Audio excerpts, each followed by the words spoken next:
ప్రియమైన దేవుని పిల్లరా, ఈ రోజున ఆరాధన కార్యక్రమంలో మనం నేర్చుకుని పోయే పాఠం ఏమిటంటే, యెషయా గ్రంథము చదివి గ్రహించి బాప్తిస్మం పొందిన మంత్రి గారు అనే పాఠాన్ని మనం నేర్చుకుని పోతున్నాం.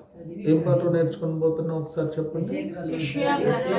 యెషయా గ్రంథం చదివి గ్రహించి బాప్తిస్మము పొందిన మంత్రి గారు.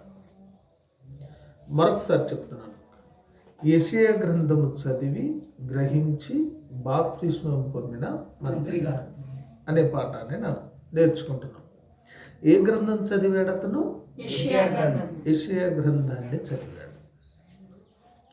యెషయా గ్రంథములో చదివిన సందర్భాన్ని అర్థం చేసుకొని వెనువెంటనే అతను బాప్తిసం పొందాడు. అసలు ఏం చదివాడు ఆయన యెషయా గ్రంథంలో? యెషయా గ్రంథం ఏం చదివాడు? అతను ఎవరు? అతని నేపథ్యం ఏమిటి? అతని మంత్రి ఎక్కడ మంత్రి అనేది మనం ముందు అతని గురించి పూర్వపరాలు నేర్చుకోవాలి. ఏమండి, అతని గురించి పూర్వపరాలను మనము ధ్యానం చేయాలి. చూద్దాం, మనకు అర్థం కావాలంటే అపోస్తులుల కార్యములు 8వ అధ్యాయము. అపోస్తులుల కార్యములు 8వ అధ్యాయము, కొత్త నిబంధన గ్రంథము 111 పేజ్ నెంబర్ అండి. యెషయా గ్రంథము క్షమించండి, అపోస్తులుల కార్యము 8వ అధ్యాయం. తీసారా? అందరు తీసారా? పేజీ నెంబర్ 111 చూడండి ఒకసారి. 27వ వచనం. అప్పుడు ఐథియోపియుల రాణి అయిన కందాకే క్రింద మంత్రి అయి ఆమె యొక్క ధనాగారం అంతటి మీదనున్న ఐథియోపియుడైన నపుంసకుడు ఆరాధించుటకు యెరూషలేమునకు వచ్చింది. జాగ్రత్తగా వినాలి. ఎవరండి అతను? అప్పుడు ఐథియోపియుల రాణి అయిన కందాకే క్రింద మంత్రి అయి ఆమె యొక్క ధనాగారం అంతటి మీద ఉన్న ఐథియోపియుడైన నపుంసకుడు.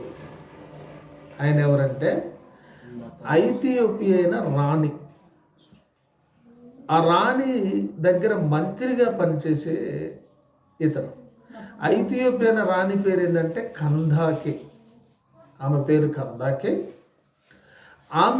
ఆమె దగ్గర ధనాగారం అంతటా ట్రెజరర్ అని చెప్పుకోవచ్చు అనమాట. ధనాగారం అంటే మనకిప్పుడు బాగా అర్థం కావాలంటే, ఇంకా సులువుగా అర్థం కావాలంటే ఆర్థిక శాఖ మంత్రి అని మనకు అర్థం కావాలి. ఏ మంత్రి అంటే? ఆర్థిక శాఖ మంత్రి అని మనకు అర్థం కావాలి. ఇప్పుడు మనకు మొదటి నుంచి కూడా ఎక్కువగా అప్పట్లో వినపడ్డ పేరు ఆర్థిక శాఖ మంత్రి అంటే రోషే గారనే వినపడేది. ఎక్కువగా ఆర్థిక శాఖ మంత్రి ఎవరంటే రోషే గారనే వినపడేది, 2 రాష్ట్రాలు కలిసినప్పుడు. ఇప్పుడు ఆర్థిక శాఖ మంత్రి ఎవరు అండి? ఇప్పుడు ఆయన ఆర్థిక శాఖ మంత్రి అని చెప్పాలి. ఎందుకు ఈ విషయాన్ని మీకు చెప్పానంటే మీకు అర్థం కావడం కోసం. ఈయన ఎవరంటే ఆ ధనాగారం అంతటికి మీద మంత్రి. ఎవరైనా అంటే నపుంసకుడు. ఈయన ఎవరంటే నపుంసకుడు. ఈయన నపుంసకుడు. ఈయన మంత్రి అయి ఉన్నాడు. ధనాగారం అంతటి మీద ఐథియోపియా అయిన నపుంసకుడు. ఈయన ఆర్థిక శాఖ మంత్రి అనుకోవచ్చు, ట్రెజరర్ అని చెప్పవచ్చు ఇంగ్లీష్లో. ఈయన ఆరాధించడానికి ఎక్కడికి వచ్చాడంటే యెరూషలేముకి వచ్చాడు. వాళ్ళు అప్పుడు ఆరాధించడానికి ఎక్కడికి వెళ్ళాలంటే యూదులందరూ కూడా యెరూషలేముకే వెళ్ళాలి ఆరాధించడానికి. ప్రతి సంవత్సరానికి 2 మార్లు లేదా 3 మార్లు వారు ఆరాధించడానికి యెరూషలేముకే వెళ్ళాలి. చూడండి, అతను ఆరాధించడానికి ఎక్కడికి వెళ్ళాడంట? యెరూషలేము. ఇప్పుడు అర్థమైంది. మంత్రి ఎవరో అర్థమైంది, అతను ఎక్కడ పని చేస్తాడో అర్థమైంది, అతను ఎక్కడికి వెళ్ళాడో కూడా అర్థమైంది. ఈయన ఆర్థిక శాఖ మంత్రి, ధనాగారం అంతటి మీద మంత్రి ఈయన నపుంసకుడు. అయితే ఈయన ఆరాధించడానికి అంటే ప్రార్థనకి ఎక్కడికి వెళ్ళాడు? యెరూషలేముకి వెళ్ళాడు. యెరూషలేముకి వెళ్ళి ఆరాధించి తిరిగి వస్తున్నాడు. ఆయన యెరూషలేముకి వెళ్ళి ఆరాధన అయిపోయిన తర్వాత తిరిగి ఆయన వస్తున్నాడు. మంత్రి గారు అంటే ఇప్పుడు ఎలా వస్తాడు? కార్లు వస్తాయి. మంత్రి గారు అంటే వెనకాతల కొన్ని కార్లు, ముందు కార్లు కొన్ని, సిబ్బంది, ఆయన దగ్గర పనిచేసే వాళ్ళు, అనుచరులు, వీళ్ళందరూ ఉంటారు. వరుసగా కార్లు వస్తుంటాయి. అయితే ఆ రోజుల్లో ఈయన ఎలా వెళ్ళేవాడంటే, ఆ రోజుల్లో ప్రయాణం ఏంటంటే ఈయన రథం పైన వెళ్ళేవాడు. ఈయన మంత్రి కదా, ఏం వాడేవాడు? రథం పైన ప్రయాణం చేసేవాడు. అయితే ఆరాధించడానికి దేని మీద వెళ్ళాడు? ఆయన రథం మీద వెళ్ళాడు. తిరిగి రావడానికి కూడా రథం మీద వచ్చేవాడు. ఇప్పుడు చాలామందికి ఇప్పుడంటే ఫోన్లు వచ్చినాయి కానండి, పూర్వకాలంలో బస్సులో కానీ ట్రైన్లో కానీ ఎక్కడికైనా ప్రయాణం చేసినప్పుడు చదువుకున్న వాళ్ళు బుక్స్ చదివితే అలవాటు ఎక్కువ ఉంటుంది. పుస్తకాలు చదివే అలవాటు ఎక్కువ ఉంటుంది. మీరు ఎప్పుడైనా చదివారా? జర్నీలో బుక్స్ చదివారా? ప్రయాణం చేసుకుంటూ పుస్తకాలు ఎప్పుడు చదవలేదా? అయితే ఈయనకున్న మంచి అలవాటు ఏంటంటే ఆరాధించడానికి వెళ్ళి వస్తూ యెషయా గ్రంథం, బైబిల్ చదువుతున్నాడు. ఆయన యెషయా గ్రంథాన్ని చదువుతున్నాడు. చూడండి ఏమని చదువుతున్నాడు ఆయన. ఈయన చదివి ఈయనకు అర్థం కావట్లే. ఏం చదివాడు ఆయన? యెషయా గ్రంథంలో ఏం చదివాడు ఆయన అంటే 53వ అధ్యాయము యెషయా గ్రంథము. యెషయా గ్రంథం 53వ అధ్యాయము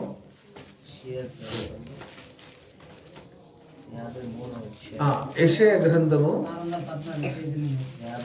53 అండి.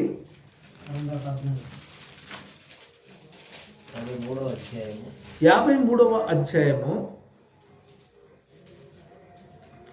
చూడండి. ఆయన చదువుతున్న భాగం ఏంటంటే 53వ అధ్యాయం పేజీ నెంబర్ 614. జాగ్రత్తగా ప్రతి ఒక్కరు తీయాలి. తీసారా? సురేష్ తీసావా? చూడండి 5వ వచనం. మన అతిక్రమ క్రియలను బట్టి అతడు గాయపరచబడెను, మన దోషములను బట్టి నలగొట్టబడెను, మన సమాధానార్థమైన శిక్ష అతని మీద పడెను, అతడు పొందిన దెబ్బల చేత మనకు స్వస్థత కలుగుచున్నది. మనమందరము గొర్రెల వలె త్రోవ తప్పిపోతేమి, మనలో ప్రతివాడు తనకిష్టమైన త్రోవకు తొలగెను. యెహోవా మనందరి దోషము అతని మీద మోపెను, అతడు దౌర్జన్యమునందెను, బాధింపబడినను అతడు నోరు తెరవలేదు. వదకు తేబడు గొర్రెపిల్లయు, బొచ్చు కత్తిరించు వాని ఎదుట గొర్రెయు మౌనంగా ఉండినట్లు అతడు నోరు తెరవలేదు. అన్యాయపు తీర్పు నిందిన వాడై అతడు కొనిపోబడిను. అతడు నా జనుల అతిక్రమములను బట్టి మొత్తబడెను గదా. సజీవుల భూమిలో నుండి అతడు కొట్టివేయబడెను. అయినను అతని తరము వారిలో ఈ సంగతి ఆలోచించిన వారెవరు అనే వాక్య భాగాన్ని ఆయన చదివాడు. ఏమండి? ఈ వాక్య భాగాన్ని చదివాడు. ఈ వాక్య భాగం చదివితే ఈ వాక్య భాగం అంతట్లో ఏముంది? మనందరి కోసము ఎవరి మీదనో దోషాలు పడ్డాయంట, మనందరి కోసం ఎవరో దెబ్బలు తిన్నారంట, మనందరి కోసము వదకు తేబడు గొర్రె అంటే చంపటానికి తీసుకొచ్చిన గొర్రె మాట్లాడుద్దా? ఎదిరించుద్దా? గొర్రెను చంపి వదకు తేబడు గొర్రె వలె మాట్లాడకుండా ఉన్నాడట. వదకు బొచ్చు కత్తిరించు గొర్రె వలె మౌనంగా ఉన్నాడంట. మరలా మనందరము దారి తప్పిపోతే, మనలో ప్రతివాడు తనకిష్టమైన త్రోవకు తొలగితే యెహోవా మనందరి దోషములు అతని మీద పెట్టాడంట. ఎవరైనా అనే డౌట్ ఆయనకు వచ్చేసింది. బాగా వినండి. మనం ఎప్పుడైనా ఒక పుస్తకాన్ని, దేవుని గ్రంథాన్ని, దేవుడు రాయించిన మాటలను మనం శ్రద్ధగా చదివితే శ్రద్ధగా వినగలిగితే, శ్రద్ధగా చదివి సందర్భాన్ని ఆలోచించగలిగితే ఖచ్చితంగా నీకు దేవుని వాక్యం అర్థమైంది. ఈయన చదువుతున్న భాగం ఇంట్రెస్ట్గా చదివాడు. ఆయన యెషయా గ్రంథం 53వ అధ్యాయం మొత్తం చదువుతున్నాడు. అంటే చదువుకుంటూ వస్తున్నాడు జర్నీలో. ఆయన చదువుకుంటూ ఇక్కడికి వచ్చేసరికి మన దోషములను బట్టి నలగొట్టబడెను అని చదివాడు. అరే, మన దోషములు బట్టి నలగొట్టబడింది ఎవరు అనే డౌట్ ఆయనకు వచ్చేసింది. మన సమాధానార్థమైన శిక్ష అతని మీద. అరే, నా శిక్ష వేరొకరి మీద పడటం ఏంటి? మన కోసం సమాధానార్థమైన శిక్ష ఆయన మీద పడ్డదంట. ఆయన ఎవరు? నలగొట్టబడ్డది ఎవరు? మనం గొర్రెల వల్ల తప్పిపోతే మన దోషాలు ఆయన మీద పెట్టారంట. ఆయన ఎవరు? అతడు మన దౌర్జన్యము నొందాడంటే ఎవరైనా? బాధింపబడి దెబ్బలు కొట్టినా నోరు తెరవలేదంటే ఎవరైనా? వదకు తేబడి గొర్రె పిల్ల లెక్క ఉన్నాడంట, ఏం మాట్లాడలేదంటే ఎవరైనా? మౌనంగా ఉన్నాడంట, నోరు తెరవలేదంట, అన్యాయపు తీర్పు పడి కొనిపోబడ్డాడంట, జనుల అతిక్రమములను బట్టి మొత్తపడ్డాడంట. ఎవరైనా అని యెషయా గ్రంథం చదువుతూ ఆయన ఆలోచిస్తున్నాడు. అర్థమవుతుందా నేను చెప్పేది మీకు? అర్థమవుతుందండి? ఏం పాట నేర్చుకుంటున్నాం మనము? యెషయా గ్రంథం చదివి గ్రహించి బాప్తిసం పొందిన మంత్రి గారు. ఈయన కందాకే క్రింద మంత్రి గారు, ధనాగారం అంతటి మీద మంత్రి. ఈయన ఎక్కడికి వచ్చాడు? ఆరాధన చేయటానికి యెరూషలేముకు వచ్చాడు. ఆరాధన చేయటానికి యెరూషలేముకు వచ్చి యెరూషలేములో ఆరాధన ముగించుకొని తిరిగి తన ఇంటికి ఈయన వెళుతూ ఉన్నాడు. ఈయన వెళుతూ ఉన్నప్పుడు ఏ గ్రంథం చదువుతున్నాడు? ఆయన యెషయా గ్రంథాన్ని ఆయన చదువుతున్నాడు.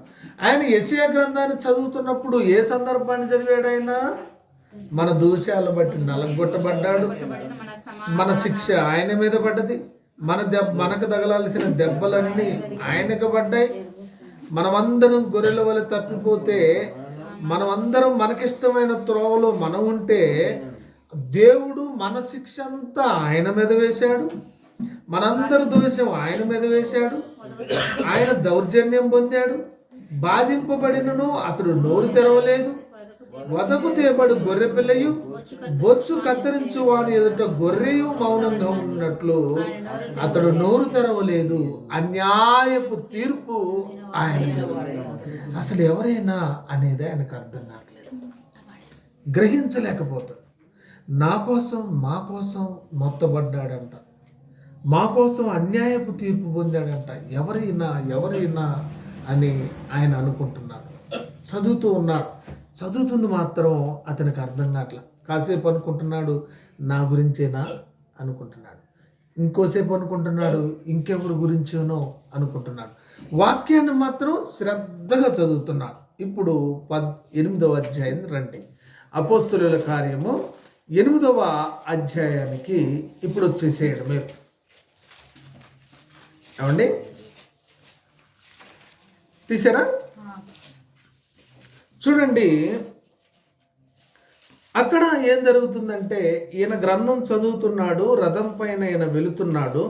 అప్పుడు ఏం జరుగుతుందంటే 25వ వచనంలో 8వ అధ్యాయంలో, అంతటా వారు సాక్ష్యం ఇచ్చుచు ప్రభు వాక్యము బోధించి యెరూషలేమునకు తిరిగి వెళ్ళుచు సమరయుల అనేక గ్రామములో ప్రకటించుచు వచ్చిరి. ప్రభు దూత నీవు లేచి దక్షిణముగా వెళ్ళి యెరూషలేము నుండి గాజాకు పోవు అరణ్య మార్గమున కలుసుకోమని ఫిలిప్పుతో చెప్పగా అతడు లేచి వెళ్ళెను. ఇక్కడ శిష్యులు సువార్తను ప్రకటిస్తున్నారండి. ప్రభు దూత వచ్చి ఫిలిప్పుకు చెప్పింది, ఇదిగో యెరూషలేము నుండి గాజాకు వెళుతూ అరణ్య మార్గం ప్రయాణంలో ఒక అతను నా గ్రంథం చదువుతూ నా గురించి చదువుతూ అతను వెళుతున్నాడు. నువ్వు వెళ్ళి ఆయన డౌట్ తీర్చు, ఆయనకు వెళ్ళి చెప్పు అని దేవుని దూత ఆయనకి చెప్పిందంట. ఈయనేమో రథంలో చదువుకుంటూ యెరూషలేము నుండి ఈయన వెళ్తున్నాడు, గాజా మార్గంలో వెళ్తున్నాడు, గాజా అరణ్యంలో వెళుతూ ఉంటే ఆయనకు అర్థం కాకపోతే ఈ విషయాన్ని గ్రహించిన దేవుడు ఇక్కడ యెరూషలేములో సువార్త ప్రకటిస్తున్న ఫిలిప్పుకి చెప్పాడు. ప్రభుదూత వచ్చి ఏమని చెప్పింది? ప్రభుదూత నీవు లేచి దక్షిణంగా వెళ్ళి యెరూషలేము నుండి గాజాకు పోవు అరణ్య మార్గమున కలుసుకోమని ఫిలిప్పుతో చెప్పగా ఫిలిప్పు లేచి వెళ్ళాడట. ఫిలిప్పు లేచి వెళ్ళి అరణ్యమున పోవు కలుసుకోమని ఫిలిప్పుతో చెప్పగా అతడు లేచి వెళ్ళిన. అప్పుడు ఐథియోపియల రాణి అయిన క్రందాకే కింద మంత్రి అయి ఆమె యొక్క ధనాగారం అంతటి మీదనున్న ఐథియోపియుడైన పంక్షకుడు ఆరాధించుటకు యెరూషలేమునకు వచ్చిండడు. అతడు తిరిగి వెళ్ళుచు తన రథం మీద కూర్చుండి ప్రవక్త అయిన యెషయా గ్రంథం చదువుతున్నాడు. అప్పుడు ఆత్మ ఫిలిప్పుతో నీవు ఆ రథం దగ్గరికి పోయి అతన్ని కలుసుకొనమని చెప్పింది. ఫిలిప్పుకి చెప్పింది దేవుడు. అతను యెషయా గ్రంథం చదువుతున్నాడు, అతను గ్రహించలేదు, అతను గ్రహించలేకపోతున్నాడు. నువ్వు వెళ్ళి చెప్పు ఫిలిప్పు అని ఆత్మ వెళ్ళి చెప్పగానే అప్పుడు చూడండి ఆయన వెళ్ళాడు. అప్పుడు వెళ్ళి ఫిలిప్పు దగ్గరికి పరిగెత్తుకొని పోయి అతడు ప్రవక్త అయిన యెషయా గ్రంథం చదువుతుండగా విని నీవు చదువునది గ్రహించుచున్నావా అని అడిగాడు. ఎవరు చదువుతున్నారు? మంత్రి గారు చదువుతున్నారు. ఎవరు చదువుతున్నారు? వాక్యాన్ని చదువుతున్నాడు. ఈయన వింటున్నాడు. విని నువ్వు చదువుతున్నది గ్రహించుచున్నావా అని అడిగాడు. నేను అందుకే అడుగుతాను, ఏమంటే నేను చెప్పేది అర్థమవుతుందా? మీరు వింటున్నారా? ఏం పాఠం నేర్చుకుంటున్నారు? మీకు అర్థమవుతుందా అని ఎన్నిసార్లు అయినా అడిగేది ఎందుకంటే ఇందుకే. ఫిలిప్పు ఆయన ఏమడిగాడు? మంత్రి గారిని ఏమని అడిగాడు చూడండి, నీవు చదువునది గ్రహించుచున్నావా అని అడగా అతడు ఎవడైనను నాకు త్రోవ చూపుకుంటే ఎలాగూ గ్రహించగలనని చెప్పి రథం ఎక్కి తనతో కూర్చుకుండమని ఫిలిప్పును వేడుకున్నాడు. ఇదిగో నాకెవరన్నా దారి చూపండి.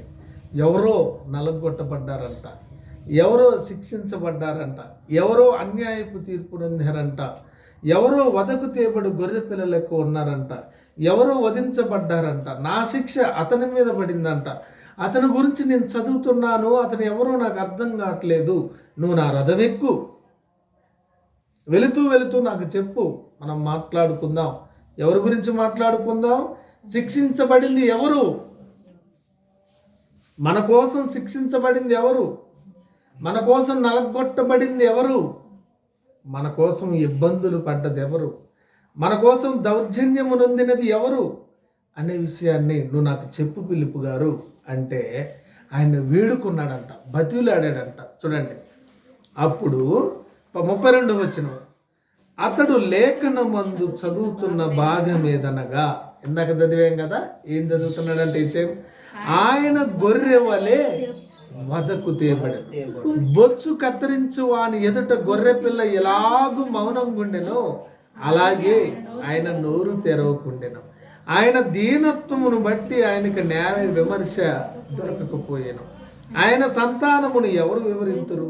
ఆయన జీవము భూమి మీద నుండి తీసివేయబడినది అనే విషయాన్ని ఆయన చదివాడు. చూడండి దేవుని పిల్లరా, ఇందాక యెషయా గ్రంథంలో ఏం చదివాం మనం? యెషయా గ్రంథంలో 53వ అధ్యాయంలో ఏం చదివాం? యెషయా గ్రంథం 53వ అధ్యాయంలో ఏం చదివాం? ఈ సందర్భాన్ని చదివామా లేదా? చదివామా? ఆయన వదకు తేబడి గొర్రె పిల్ల వల్ల ఉన్నాడని చదివామా? చదివాం. ఆయన బొచ్చు కత్తిరించి వాని వల్ల ఉన్నాడని చదివామా? చదివాం. ఉందా లేదా? మళ్ళొకసారి చూడండి, యెషయా గ్రంథం 53వ అధ్యాయం మళ్ళొకసారి చూడండి. యెషయా గ్రంథం 53వ అధ్యాయం ఆయన అతిక్రమం బట్టి అతడు గాయపరచబడెను, తన దోషములను బట్టి నరకబడెను. 614 చూడండి, 7వ వచనం, 614 7వ వచనం, యెషయా గ్రంథం 53వ అధ్యాయం 7వ వచనం, బాధింపబడినను అతడు నోరు తెరవలేదు, వదకు తేబడు గొర్రెపిల్లయు బొచ్చు కత్తిరించు వాని ఎదుట గొర్రెయు మౌనంగా ఉండనట్లు అతడు నోరు తెరవడు. ఇదే పుస్తకం యాజ్ ఇట్ ఈజ్గా, ఇదే గ్రంథము ఆ రోజు మంత్రి గారి చేతిలో ఉంది. నీ చేతుల్లో ఉంది కదా ఇప్పుడు. మీరు చదివారు కదా వాక్యం, నేను చదువుతున్నాను కదా వాక్యం. ఈ వాక్యం ఆ రోజుల్లో ఎవరు చదువుతున్నారు? మంత్రి గారు. ఎక్కడుండి చదువుతున్నాడు ఆయన? రథం మీద పోతూ పోతూ చదువుతున్నాడు. చదివి గ్రహించలేకపోయాడు. ఫిలిప్ వచ్చి, ఇప్పుడు అపోస్తల కార్యం ఇప్పుడు తీయండి. ఫిలిప్ వచ్చి ఆయన అడుగుతున్నాడు. చూడండి దేవుని పిల్లారా, 34వ వచనంలో, అప్పుడు నపుంసకుడు ప్రవక్త ఎవరి గురించి ఇలాగ చెప్పుచున్నాడు? యెషయా ప్రవక్త ఎవరి గురించి రాశాడు ఇది? ఎవరి గురించి చెప్తున్నాడు? ఎవరు నలగొట్టబడ్డారు? ఎవరు మొత్తబడ్డారు? ఎవరు గొర్రె పిల్ల వలె ఉన్నారు? ఎవరు సంతానం ఆగిపోయి వివరించాలి? ఎవరు చెప్పాలి? ఏంటి అని అడిగినప్పుడు చూడండి, అప్పుడు తన్ను గూర్చియా వేరొకను గూర్చియా దయచేసి నాకు తెలుపమని పిలుపున్నాడు. అందుకు పిలుపు నోరు తెరిచి, ఓ మంత్రి గారు, ఎవరనుకుంటున్నావు ఆయన?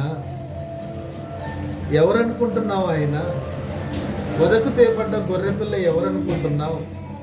మౌనంగా ఉన్న గొర్రెపిల్ల ఎవరనుకుంటున్నావు తెలుసా అని సువార్త చెప్పటం ప్రారంభించాడు. ఎక్కడున్నారు వాళ్ళు? దేని మీద ఉన్నారు?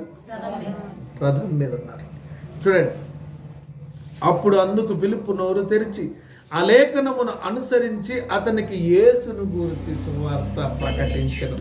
ఆయన ఎవరో కాదండి, ప్రభు అయిన యేసుక్రీస్తు అండి అని చెప్పాడు. అవునా? యెషయా గ్రంథంలో యేసు ప్రభువును గురించి ఉందా? ఎవరో కాదండి, ఆయన యేసు ప్రభు. ఆయనే నలగొట్టబడ్డది, ఆయనే మొత్తబడ్డది, ఆయనే గొర్రెపిల్ల, ఆయనే దౌర్జన్యము నొందింది, ఆయనే మౌనంగా ఉంది, ఆయన మీదనే అన్యాయపు తీర్పు జరిగింది. ఆయన ఎవరో కాదండి, మీరు చదివింది, మీరు గ్రంథంలో ప్రవక్త యెషయా గారు రాసింది ఎవరి గురించో కాదండి, ఆయనే ప్రభువైన యేసుక్రీస్తు అని చెప్పటం ప్రారంభించాడు. చూడండి, వారు త్రోవలో వెళ్ళుచుండగా నీళ్లున్న ఒక చోటుకు వచ్చినప్పుడు నపుంసకుడు, ఇదిగో నీళ్లు, నాకు బాప్తిసం ఇచ్చుటకు ఆటంకమేమని అడిగి రథము నిలపమని ఆజ్ఞాపించాడు. అరే, ఇదిగో నీళ్లు వచ్చేసాయి, నాకు బాప్తిసం ఇస్తావా అని అడిగాడు. అంటే చదివిన విషయాన్ని గ్రహించాడు ఆయన. నా కోసం నలగొట్టబడింది ఎవరంటే ప్రభువు. వధించబడ్డది ఎవరు అంటే, గొర్రె పిల్ల వలె వధించబడ్డది ఎవరు అంటే ప్రభు అయిన యేసుక్రీస్తు. అన్యాయపు తీర్పు నొందింది ఎవరు అంటే ప్రభు అయిన యేసుక్రీస్తు. కాబట్టి రథం ఆపు, అర్జెంటుగా, అదిగో నీళ్లు కనపడుతున్నాయి, నాకు బాప్తిసం ఇవ్వవా అని అడిగాడు ఆయన. చూడండి, ఆటంకం ఏంటి? ఇప్పుడు నాకు ఈయటానికి చెప్పు, నాకు అర్జెంటుగా బాప్తిసం కావాలి, ఆటంకం ఏంటి అని అడిగితే చూడండి, ఫిలిప్పు నపుంసకుడు ఇద్దరు నీళ్ళలోనికి దిగిరి అంతటా ఫిలిప్పు అతనికి బాప్తిసం ఇచ్చెను. వారు నీళ్ళలో నుండి వెడలి వచ్చినప్పుడు ప్రభు ఆత్మ ఫిలిప్పును కొనిపోయాను. నపుంసకుడు సంతోషించుచు తన త్రోవను వెళ్ళెను. అతడు ఫిలిప్పును మరి అన్నడను చూడండి ప్రియమైనటువంటి దేవుని పిల్లలారా, దేవుని వాక్యము అర్థం కానంత వరకు,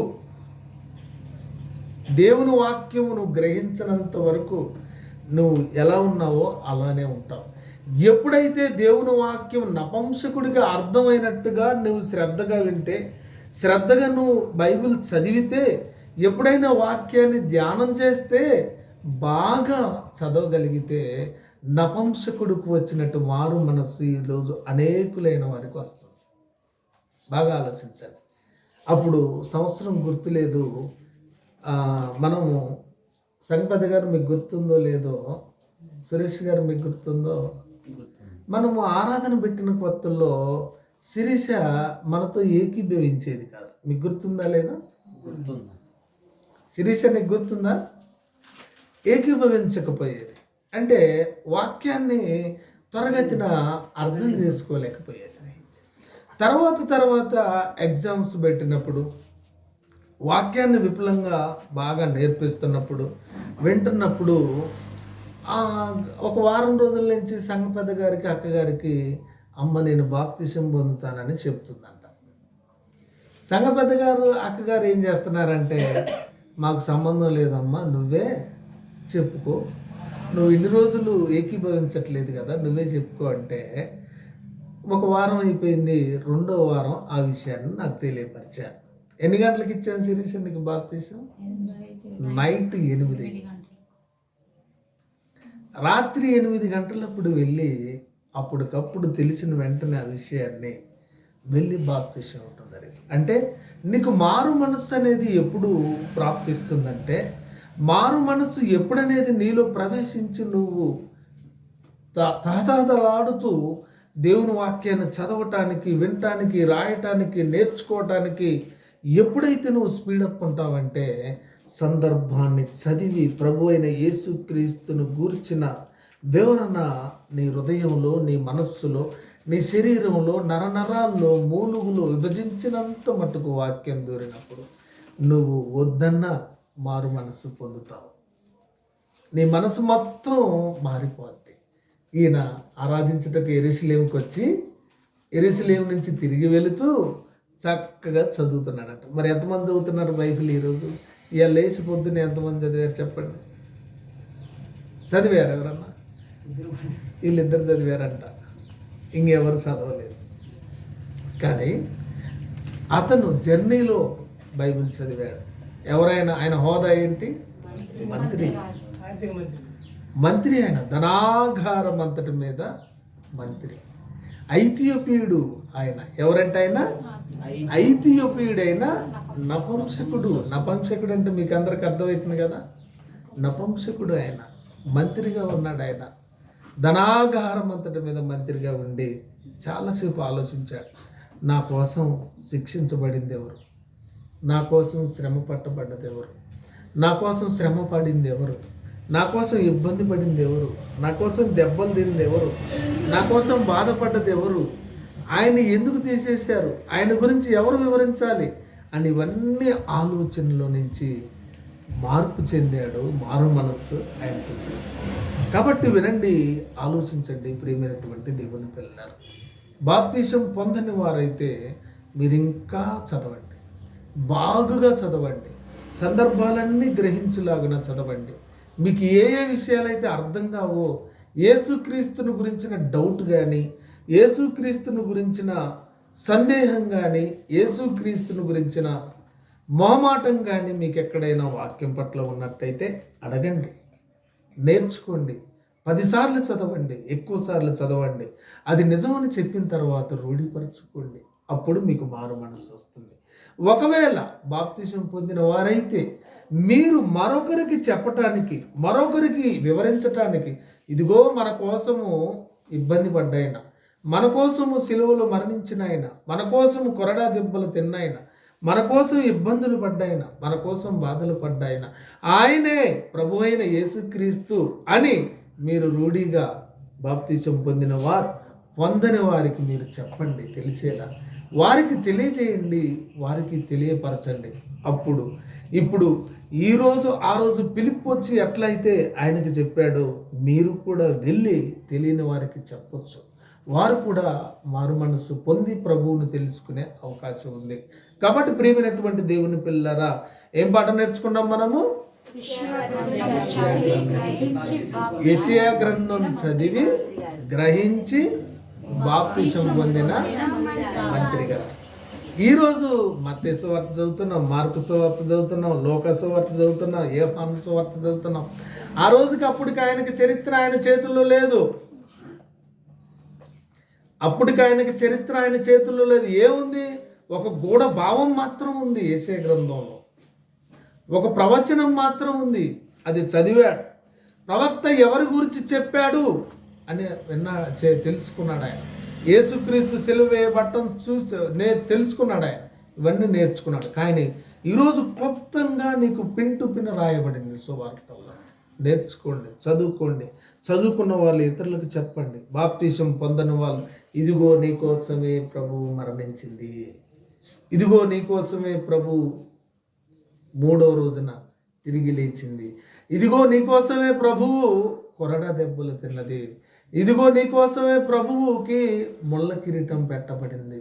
ఇదిగో నీకోసమే ఆయన నీ దోషం బట్టి, నువ్వు మార్గం తప్పావు చూడు, ఆ మార్గాన్ని బట్టి, ఆ మార్గం తప్పిన శిక్ష, నువ్వు చేసిన దెబ్బలు, నువ్వు చేసిన పొరపాట్లకు ఉన్నటువంటి అతిక్రమం ఎవరి మీద పడింది? క్రీస్తు మీద పడింది. ఆయన భరించాడు. కాబట్టి ఇవన్నీ నేర్చుకున్న మీరు ఆ రోజు మంత్రి గారు అయితే ఎలా చదివి గ్రహించి మార్పు చెంది బాప్తిసం పొందాడో, పొందని వాళ్ళు అలాగ పొందండి. పొందిన వాళ్ళు ఆ రోజు ఫిలిప్పు సువార్త ప్రకటించుకుంటూ దేవుని వాక్యాన్ని, దేవుని ఆత్మ ప్రభు దూత చెప్పగానే వెళ్ళి అతనికి నేర్పించాడు. వాక్యాన్ని నేర్చుకున్న మీరు కూడా ఇతరులకు చెప్పేవారుగా ఉండి దేవుని యొక్క మాటలను, క్రీస్తు యొక్క రాజ్యాన్ని విస్తరింపజేయట్లో, సంఘాన్ని అభివృద్ధి చేయుటలో మీకున్న జ్ఞానాన్ని, మీకున్న తెలివిని, మీకు దేవుడిచ్చిన శక్తి సామర్థ్యాలన్నింటినీ వినియోగించి క్రీస్తు రాజ్యాన్ని, క్రీస్తు సంఘాన్ని అభివృద్ధి చేసేవారిగా, ముందుకు తీసుకెళ్లేవారిగా, అనేకులకు మేలు చేసేవారిగా మీరందరూ ఉండాలని ఆశిస్తూ ముగిస్తూ ఉన్నాను. ప్రార్థన చేద్దాం. ప్రార్థన. సర్వశక్తియు మిక్కిలి కృపా కనికరం కలిగిన మా కన్న తండ్రి, మీరు అనుగ్రహించిన కృప ద్వారా ఈ పాఠాన్ని నేర్పించి ఉన్నారు తండ్రి. పిల్లలు విన్నారు, విని మనస్సులో భద్రపరుచుకొని ఆ మాటల ప్రకారం జీవించే కృపయు శక్తి సామర్థ్యాలను వారికి నాకు వింటున్న ప్రతి ఒక్కరికి అనుగ్రహించమని క్రీస్తు యేసు నామమున ప్రార్థన సమర్పిస్తున్నాము తండ్రి. ఆమేన్. అందరికీ